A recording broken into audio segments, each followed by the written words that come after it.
SOS Network back at you guys once again. We got New Japan Pro Wrestling, New Beginning Nagoya. It's taking place this Saturday. We're attacking it a couple of days earlier. Of course, you know who I am, Stardust Shiyaku, Puroresu FlyGOD. But I don't come alone today. I come with my great friend, my buddy across the pond. Y'all know who he is, man. Y'all clapping, y'all in your cars, y'all at home, man. Give him a round of applause. It's the good brother LK. Okay, my dude. How are you? Long time no talk. Dude, just speaking of the round of applause, remember how easy this used to be? As in with the YouTube, with the Google Hangouts, and you used to be able to have those effects where you could fucking have claps, you could have cheers, you could have Yep. boos. Man, remember that to having to skedaddle onto the old Skype and have to then upload it and then you get a copyright strike. But we move. Yeah, man. We move on, and shit, New Japan's moving right along too. Speaking about moving along, man. So the last time I talked to you was actually before Wrestle Kingdom. The last time we got on this and did anything as far as the New Japan Pro Wrestling reviews go, and a lot of things has happened. To my chagrin, to my dismay, we have a new double champion, Kota Ibushi, and normally, Hmm. you know how I am. I'm just like, fuck. I'm just like, Naito's lost this match. Da, da, da. I was expecting him to really lose, so I kind of already had to set in my mind that he was losing. But there were some parts in the match where I'm like, he could potentially win. But I was like, he lost ultimately. So I kind of knew it was coming, so it didn't really affect me after that. It was kind of like, all right. So, and then, like, on the second this is going to sound really weird. I'm kind of relieved that he's not the champion anymore because don't have to worry about when he's going to drop the belt. So I'm kind of just like, all right, what's he going to do right now? What's he going to do next? So that's kind of how I am with Naito, like post Wrestle Kingdom. But everything else I thought for Wrestle Kingdom, it was really good. It was both nights were pretty decent. If you had to ask me, it's probably not fair to compare it, but of course I think last year's were a little better with night one and night two. But they did what they could with the restrictions and whatnot. But yeah, okay, the New Japan landscape's a little bit different from the last time we talked, man. So Yeah, obviously with Ibushi as the double champion now, which I'm really liking. I'm enjoying. I've watched I think 3 or 4 of the Road to New Beginning shows. They do like patches of 3. I've watched a couple of each, um, and I, d- I definitely enjoy him. I'm glad he's doing lots of talk about kind of unifying the belts fully, as into making it one belt, which I really like and I'm a fan of. Hopefully, it does become one belt. But yeah, I'm looking forward to him and Sonada. The fact is that the challenges for Ibushi is kind of like we're going to get what Sonada and then we're going to get who. We're going to mm, have to kind of do reruns again. But yeah, Naito as well. What's he going to be doing? I reckon they might just keep him off from doing anything big until maybe New Japan Cup time, and maybe he could have a run for the New Japan Cup. But going to get rematch again? It's an interesting one to see how they're going to do it, and it's actually nice to just be able to sit back and not kind of normally when we do these, we kind of like, yeah, this is going to happen, this is going to happen. But we actually kind of in a time period where they're kind of a bit unpredictable. that is true because I even said that once Ibushi beat Jay White night two and Sonata came out because I was under the assumption that they gave Sonata the win against Evil, or that they were going to give him the win against Evil, which they did. And I thought that they would build him up over the next couple of months to kind of maybe get that title challenge to where he would be more, hate to say more credible, but now he kind of is getting the title challenge. And he's like, well, yeah, we're in the G1 final, but I had to go back and look at it. I was like, did Sonata lose? Did he beat Kota Ibushi? I was like, no, Ibushi beat him. So I was essentially like, you lost to him, but you're getting a challenge for the title. I know Bushi said he would probably give him a title match, but I was just kind of like, all right, I guess a little bit confused at that. I don't know. Yeah, it is. It's a bit of a weird one, but it makes sense because I don't know if you watched the English commentary. The English commentary did touch upon how the Sonata and Evil match was pretty much a number one contenders match. Um, So I wish they just made it a number one contenders match because then it would have kind of given that match kind of not a purpose, but kind of more of a reason to care. Because like whilst I was watching, I was like, yeah, the stuff's good stuff, but it's kind of like it doesn't really matter who wins or loses. But if they could have literally just said winner gets the first shot, at the new beginning, and I know they don't like doing that because that's a very Western type thing to do. But I'd have loved if they just did it for that. It would have made the match a whole lot more enjoyable for me anyway. But my favorite match from those 2 nights was Osprey and Okada. I absolutely fucking loved those matches. I'm gonna say Osprey and Okada was great. I love the Bushi Naito, of course. I'm gonna have to say Bushi Jay White was fucking great too. That was that was That was really good as well. Like, I know, my dude wasn't even on the card on night two, but I was just like, Mm. man, this was a really fucking great match. And longest match in Tokyo Dome history as far as main events go. So, fucking incredible, if you ask me. And yeah, this brings us to where we are now. And it's crazy to talk about a guy who last year was in the mix in this double championship chase, Kazuchika Okada. um, Now he's kind of we come to a point in New Japan, LK, to where not everyone can be featured all the time, and of course you and I can agree with this. Kazuchika Okada is probably one of the best wrestlers of our generation right here, and he's had a little bit of breathing room ever since he's dropped those double straps back last January. He went to the New Japan Cup final, he lost, but it's kind of been like stop start stop start. It's not really been anything like, oh, he's in a funk. It's just kind of like I think people have gotten the best of him, or when he lost, literally the only time he probably lost clean was I think he lost to uh Ibushi or in the G1, and I think that was legitimately his only clean loss. I feel because he lost to Evil in the G1, or not the G1 final, but the New Japan Cup. But that was but with shenanigans. He lost to Naito in the Dome, but that's the Dome, and it was Naito's time right then. So it's kind of been like stop start. He had that King of Pro Wrestling stuff going too, so they've pretty much been out the title picture, and that he's just really, in my opinion, the next step away. Just no matter what happens from this next big program, but for the meantime, between time, he has this stuff going on with Evil, and the whole story with that is Evil's refusing to take the special singles match with Okada. So uh, they've had the various incarnations of this tag team match amongst the tour. Ultimately, on this card, I don't really see any reason to get too excited about this opening tag team match. It should be okay, should be interesting. I was going to say maybe Evil. I think Kazuchika Okada and Toriano gets the victory over Evil and Yoshihashi. Evil and Yujiro Takahashi. Yeah, I can agree with that. I can agree with that. It's kind of one of those, like you said, Okada's at this point where he's not really doing anything. I think with the IC title, if they kind of unified the belt and the IC title was kind of back in the mix, I think Okada could do with a good solid IC title ring. So give him something to do, give him main events all the time, regular. It'll help elevate people by having guys going after a mid card title. But yeah, I'm the same. Pretty much exactly the same predictions.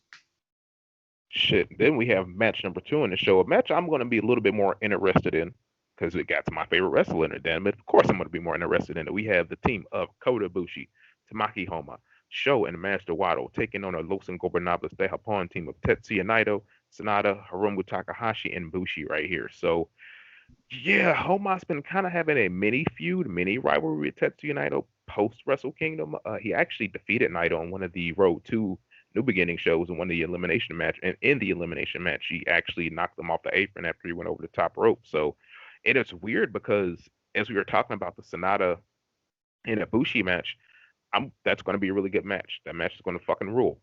But as far as the intrigue and the build up, I'm like, man, I'm why is it that I'm more intrigued with Homa and Naito than I am with their title match? I don't know if it's because I'm just a Naito Mhm. fan and this Homa's kind of getting a little bit, bump up dealing with Naito right now. I don't know if it's that, but I don't know. I just know that Ibushi and Sonata are going to have a pretty good tag team match right here. Sho and Hiromu Takahashi are going to tear the roof off the place for the IWGP Junior Heavyweight Championship once they go ahead and clash. Bushi and Master Wato, that should be okay. That should be a nice, decent match. I think that would be okay match. But as far as this 8-man tag right here, okay, I'm going to be biased, of course, and I'm going with Mm. LIJ. Here's a surprising though, and I'm the same. I think you kind of want to have Sonada look as big as and as strong as he can heading into the match, just because the common belief will be, oh, Ibushi's obviously going to win that one, so kind of give him some wins building up. Because I think Ibushi's pretty safe bet that Ibushi's going to win and retain the belt. So at least this way, if you give Sonada looking strong heading in, maybe people buy into it a bit more. But yeah, I'm looking forward to. I mean, like you said, that Show Hiromu match is going to be fire. I can't remember what night it was. I think it was the 18th. They're involved in like a tag. It was like a 6-man with Naito in it, and was just an ordinary tag. Can't remember which one it was because it was just so many tags, and it was fucking brilliant. They've just got such great intensity. It's gonna be such a great match. Him versus Phantasma at Wrestle Kingdom whilst we're on it was really enjoyable too. But yeah, I'm gonna go with LIJ to get the win here. I reckon they're gonna pin Paul Harmer. I think so too. I think Naito's probably going to pin Homa here and probably squash any hopes and dream Tamaki Homa has of having a singles match with Tetsuya Naito because, this has been fun, but, Naito got bigger fish to fry, my boy. So he's going to go ahead and do that. But, dude, this next match, okay, I just looked at it, and it's just not a singles match. This match has a special stipulation on here that has, very extenuating consequences because the loser of this match must stop using the Mongolian chop. They can't use the Mongolian chop ever again. And I know that sounds like maybe silly to some people on the outside, but when you have Hiroshi Tenzan versus the Great Okan, and the build to this match, I don't know if you followed the build. Okay, the build to this match following that New Year's Dash has been absolute joy to follow. The simplicity of the story they've been telling has been really so refreshing right here. You got the Empire wanting to prove themselves, and they've essentially done it to this point, disrespecting the senior members of the roster in the most violent way they can. I'm a super fan of the Great Okan. I've loved when he's come back. He adds a different layer here to New Japan Pro Wrestling, and he's doing a good job of him establishing himself, in my opinion, as a volatile, violent man. Super fan of Great Okan. I think he's doing some really good work right here. And with that being said, whew, man, I think I got Great Okan winning. I don't think Tenzan's going to be able to use the Mongolian chop anymore, even though it's been a staple of his career. It's kind of weird to say. Oh, picturing Tenzon without the chops is heartbreaking. It is. Oh, but no, I think you're right though. I do. I mean, uh, I, I, I don't know because it's a really established with Tenzon. So why would you want to get rid of it? Because that's kind of like one of the perks, Probably fans see Tenzon like, oh, weird, they can go along with it. They go along with the hissing when we go. That'll be fun. But they're not allowed to make noise, are they, out their mouth? So, I mean, in reality, it's a tough one.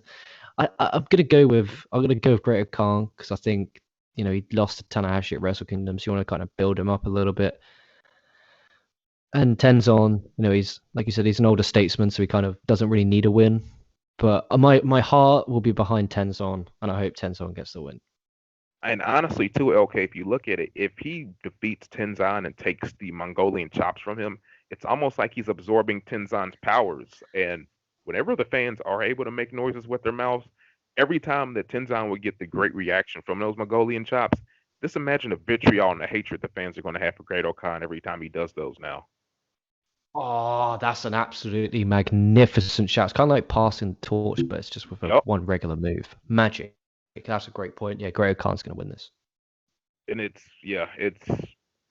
I'm excited for it. I'm actually very much looking forward to this match. Another match I'm very much looking forward to involves another elder statesman right here. It's actually the other half of the, not really half of the Great Empire, the United Empire. They're a three-man trio, but one half of Tenkoji, Satoshi Kojima versus Will Ospreay in a no disqualification match. In my opinion, there's no reason that this won't be a superb match right here. Very things, very few things in New Japan Pro Wrestling are more captivating than when you get a pissed off Satoshi Kojima, in my opinion. And Will Ospreay is having pretty much good matches with everybody at this point right now. So the fact that this is New Japan and it's a no DQ match would probably normally put me off, but they have built up a violent hatred with the storyline and the prolonging of this onto the tour. I think it makes perfect sense. So I'm totally for that. Saddens me to say, I do think Will Ospreay is going to win this match, and he probably should win this match right here. This is another passing of the torch moment, and Tenzan, not Tenzan, but Kojima can still do the lariat after this match. So he's not essentially losing anything. He essentially is elevating Will Ospreay by him getting a victory over a former IWGP Heavyweight Champion. So I got Will Ospreay. Yeah, I'm going to go the same. I'm going to go Ospreay. I think that he needs to get a big singles win after the match with Okada. But in the end of the day, they're doing this Empire, and I'm enjoying it because it's getting guys, Jeff Cobb, Great Khan, Will Ospreay. They're getting them some meat and bones to their characters. So they can kind of really develop their characters around it. So I'm looking forward to seeing what they do. I'm really hoping Will Ospreay has a great year, and he is my early prediction for the New Japan Cup. Whilst we're on the point, I mean, he's my prediction. I think he's a solid favorite. I would say he was a solid favorite to win that New Japan Cup. He's got to be at this point. Exactly. He's one of the only heels left that Ibushi hasn't faced. Obviously, he's faced him at Wrestle Kingdom a few years back, but he hasn't properly faced him one-on-one in a long time. So you could have it's a fresh match. It's the new stars. And Osprey will learn from being in the main event, learn from being in a world title match, and it doesn't have to win, but he'll be in the fans' eyes perceived as high, kind of a hierarchy up in the card. So I'm definitely game for Will Ospreay for the New Japan Cup. That's my only prediction. Possibly even beating Kojima, then maybe even challenging after for it's Castle Attack, isn't it? It's the tour after, something named like that. Maybe challenges for that. But I personally would like to see him go for the New Japan Cup and then just being a cocky prick about it. I think this match will be really good. Like you said, Ospreay's been having great matches with everyone, even in tags. And Kojima's Kojima. I really enjoyed his match with Kenta at Wrestle Kingdom, and I'm glad they're giving Kenta and Tenzo one-on-one matches now. Hopefully they get Nagata in there as well. Speaking of not Kojima, but speaking of Kenta, by the way, I was watching some of the New Japan backstage comments before we get to the main event of the show. Uh, Minoru Suzuki said he's on a Bullet Club hunt, and I would look for him to probably challenge Kenta for that briefcase here pretty soon. Maybe a Castle Attack. Just keep our eyes on that, just because Suzuki planted the seeds for it, and I was like, that would be good. This needs to happen now. This title match needs to damn happen and get on with it by now. My this is my prediction, and I said this on my Dynamite review. Cheap plug. Everyone go check out the Wrestling 25 Years Ago podcast to review wrestling shows from, funny enough, 25 years ago, as well as current day shows. But the meat potatoes is 25 years ago. But I said you got this 6-man tag coming up with the Bullet Club being Kenny Omega and the Good Brothers against against John Moxley, Phoenix, and Pac.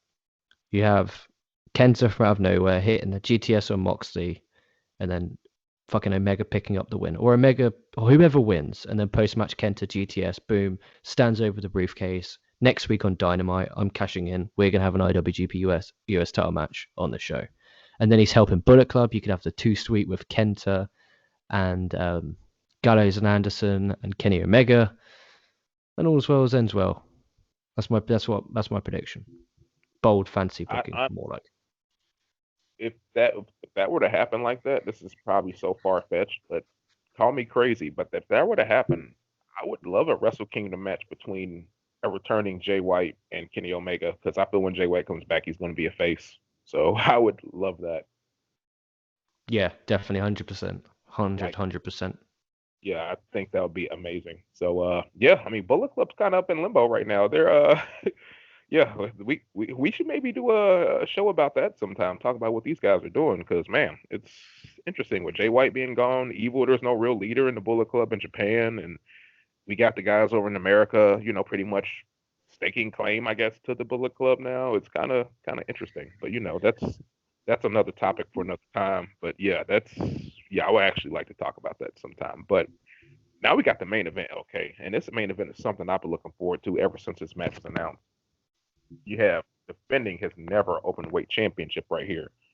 Maybe one of the strongest never open weight champions we've in a long time. If maybe not, one of the top never open weight champions in the short time he's had the belt right here. Because when I think never open weight title, I do think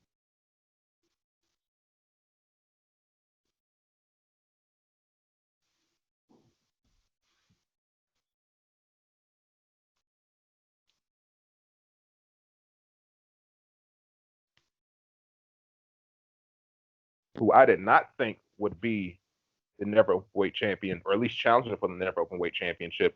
We have Roshi Tanahashi right here, and some matches don't need build up, in my opinion. They really don't.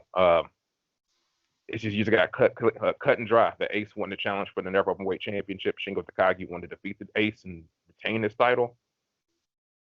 Okay, I got Tanahashi winning this. I know it sounds crazy, but I got Tanahashi winning.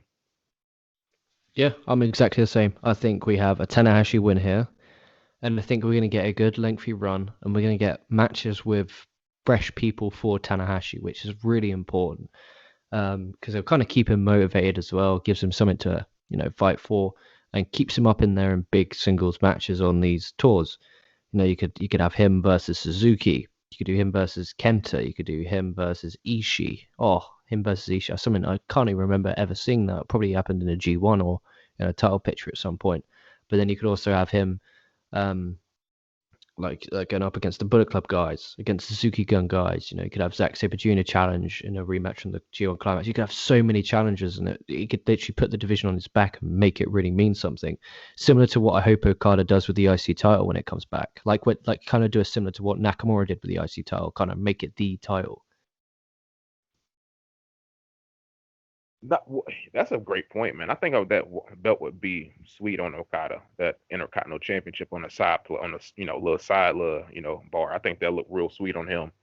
And I would love for Shingo to defend his title, but at this point, I think it's kind of a thing like Kota Ibushi, because we say after he beats Sonata, which presumably he will beat Sonata. I would like for the Sonata to win, but I think it might be kind of. I don't really want them to hot potato the belt like that. Rather Kota Ibushi get a defense, his second defense, even though Naito can get his second defense, but I ain't about to be petty. But but if Shingo defends the title here, it's like, who does he really have to challenge? Him for. He's already went against Suzuki. He's already beaten Suzuki. Suzuki beat him for it. We could get a potential Will Ospreay challenging for that, but I mean, he's still the British heavyweight champion. I think they should probably have somebody to defend that, but they probably don't, because they don't know if anybody's going to be able to go over there. So it's like makes sense when you think about it. But yeah, I don't know. I just like I think he would be hard pressed for challengers, because he could get a challenge from Great Okan if Shingo Takagi wins. So I mean, we could look for that if Shingo wins, and yeah, like that's a shout. That's a yeah, shout, actually. That's a shout. But I predict and hope Tanahashi wins. But if Shingo does win, the idea of Great Khan coming out and challenging him would be great. Absolutely great. we might get that. If Shingo wins, look for that. If Tanahashi wins, that it might be a little bit more. I want to say a little bit more interesting. It might be a little bit more up in the air to what could happen, because I don't think Okan could immediately challenge Tanahashi because he just lost to him. But hey, if Shingo wins, I think you might get an Okan challenge. Just be on the lookout for that. And speaking of never open weight title, I wouldn't mind, like, this is going to sound probably crazy, but just because it is the never open weight title, I wouldn't mind a guy like El Phantasmo challenging Shingo Takagi if he Yeah, wins, because 100%. it's never open weight. It's like, make it what its name is. So I don't know. No, that would work. Make it prestigious like them 6-man tag belts. Hell yeah, man. Which I forgot who even. I think I almost forgot who the champions were. It's the guys from Chaos. It's Yoshihashi, Goto, and I think Tomohiro Ishii. That is Goto and not Yoshihashi, are two guys who should be involved in that never open weight title picture as well. I would love to see Yoshi versus Shingo. That's why if that's what I hope. That's a good shout, because Hash Brown had a great year last year. Let's quiet as it's. Yeah, he's no longer down in the dumps. He's a good hash brown. He's a good quality cooked, nice and cooked hash brown, ready to be eaten and enjoyed. Put some ketchup on that boy, okay? We good, Absolutely, he's actually got ketchup. He's got sauce. Oh, it's when he used the Gandalf stick. Oh, he used it, and I can't remember what show it was. I just remember fucking just getting so fucking pumped when he used the fucking Gandalf stick. I think that was against Evil in their G1 match. Yeah, that was it. It was in one of the opening shows as well, and he just did it. I remember just being so fucking happy. I was like, "That's my guy. That is my guy right there." Finally, right? We've been asked for that for years. It's bad, isn't it? But yeah, okay, this show should be damn good. I think this 5-card show is actually pretty solid, man, and I'm looking forward to it. So we got a solid never open weight title match, routing the show off. We got two pretty much changing to the guard matches right here. You got Kazuchika Okada, you got Tetsuya Naito, you got the double champ wrestling. I mean, what really more could you want from a New Japan show? They pretty much got it all right here, except for Nora Suzuki, but they pretty much got it all besides that.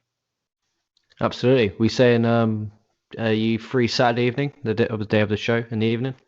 I say, oh, let's do it, man. Let's do it. Let's Yeah, go ahead and let's rock and roll. Hell yeah. So shit.